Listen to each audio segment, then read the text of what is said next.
Wearing a hard hat seemed like a wise idea, given it had previously appeared only a knock to the head would force the apology from the Prime Minister that the Conservatives were demanding. But as the Govan shipyard apprentices busied themselves with fabricating new vessels, Mr Brown finally accepted his share of the blame for the Downing Street fabrication. Well, I'm sorry about what happened. I've said all along that when I saw this first, I was horrified, I was shocked, and I was very angry indeed.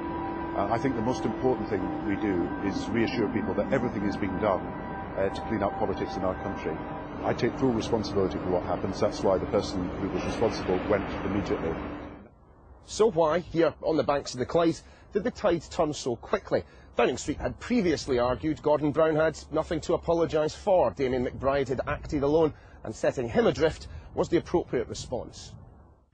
Yet the relationship between the two men was so long-standing, the Prime Minister so closely associated with his former confidant and attack dog, that if he wished to return to sorting out the recession, this issue needed to be put to bed once and for all.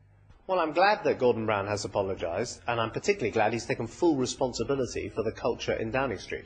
Now, there are questions that remain unanswered, but as Conservatives, what we're focused on is changing that culture, showing the public that not all politicians are the same, and making sure that number 10 Downing Street is a building at the heart of our government that people can be proud of again.